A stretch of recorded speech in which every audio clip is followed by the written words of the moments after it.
Hello circuits, so welcome to a simple Math22 review video. Now for a cool disclaimer lang, Math22 was never easy, so let's just try to practice it to the best of our abilities, diba? Yan. And also, given the time constraints, I'm not able to cover every single topic na Unit 4. So nag-cherry pick na lang ako dito ng select. Yan.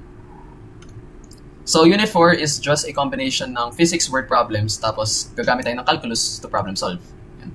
And again, dahil word problems ito, gagamit tayo ng reading comprehension. No? For a cool review na lang, let's say we have a vector. I will call it vector A and it has components 1, 2, and 3.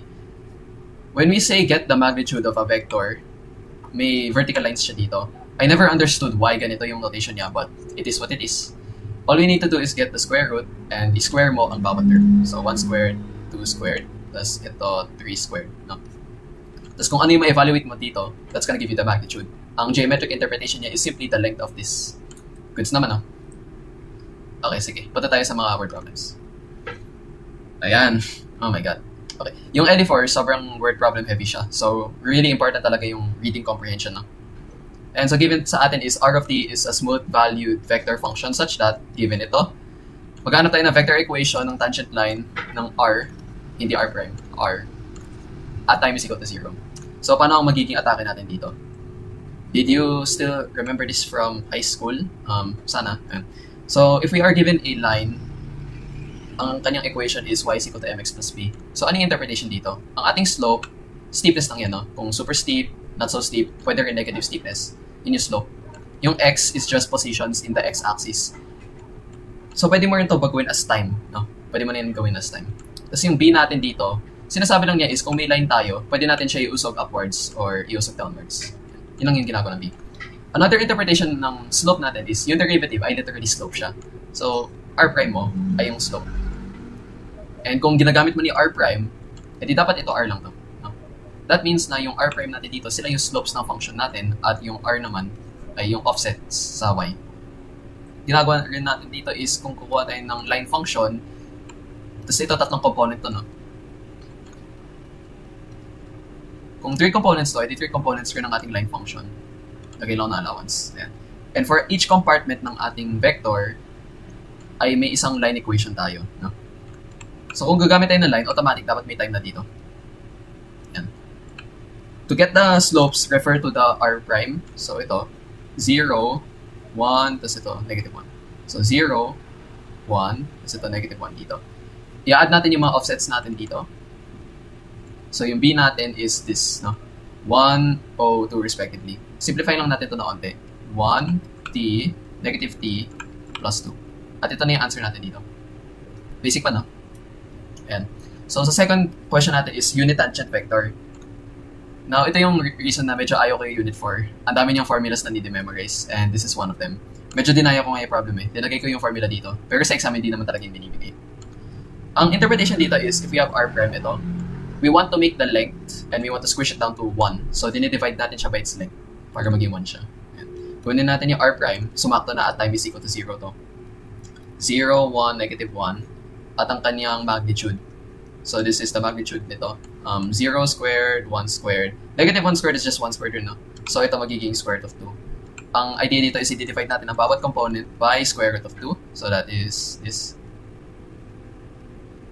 Now, ang iMath, medyo allergic sila sa ganitong item. Magbibigay sila ng maliit lang na deduction. Gusto kasi nila rationalize. Basic lang naman yun. Multiply mo lang ito by square root of 2. And yung idea dito is ito magiging 2u denominator, no?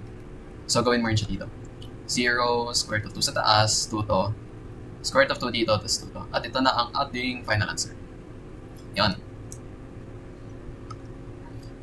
Okay, for the second item, ano daw tinatanong dito?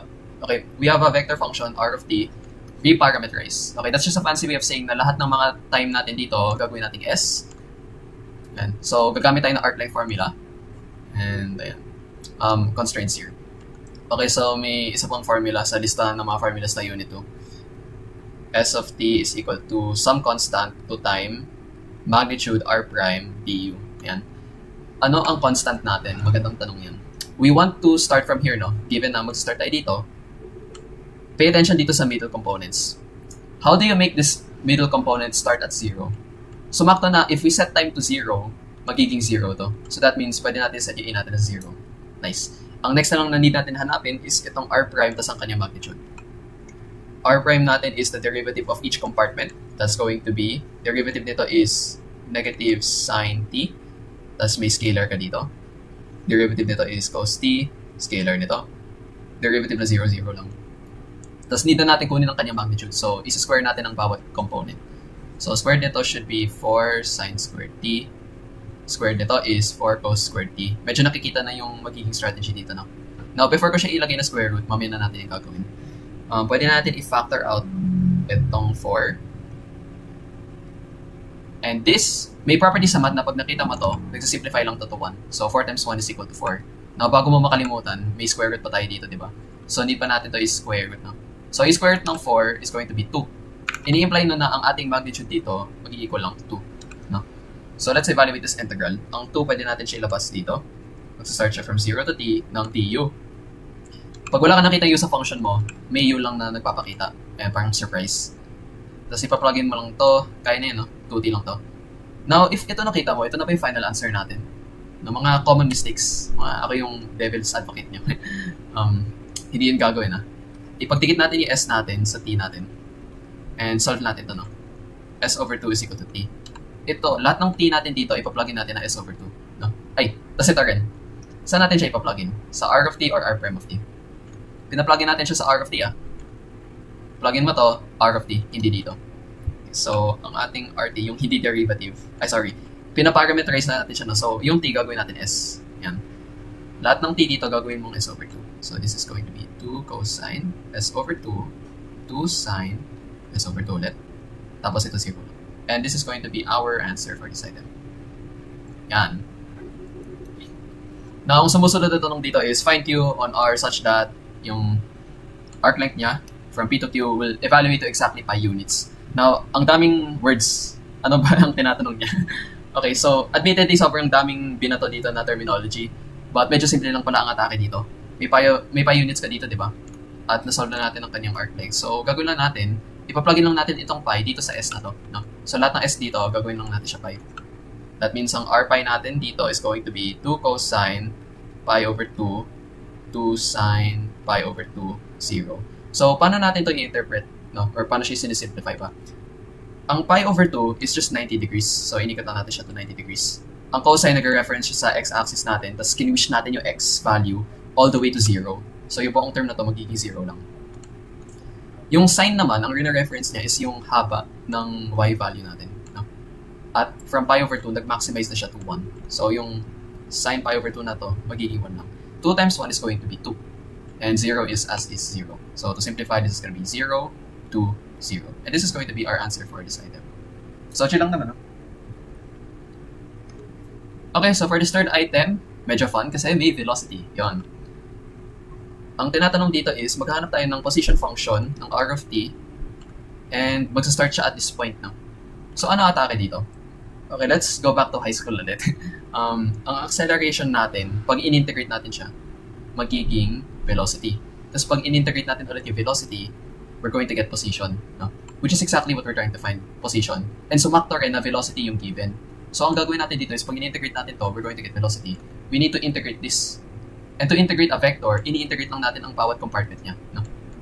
Sige, gawin natin yun. Integral of dt dt is going to be equal to t squared. Now, kesa plus c, gawin ko na lang siya plus a. Okay lang ba yun? Yan. Tapos itong 3 magiging 3t plus b. Yan. Now, if hindi specify yung starting point, pwede na to yung final answer mo, no? But pinapahirapan na ay matibuhay natin, maglalagay sila sa starting point. Ini-imply na defined na talaga itong a and b and need pa natin sila i-solve. No? So, paano yan? Alam natin na position to at alam natin na position rin to. So, let's just equate both vectors, no? Yan. Now, ang starting position natin, mag-start sa lowest time. Ano yung smallest possible time natin dito? It's 0, no?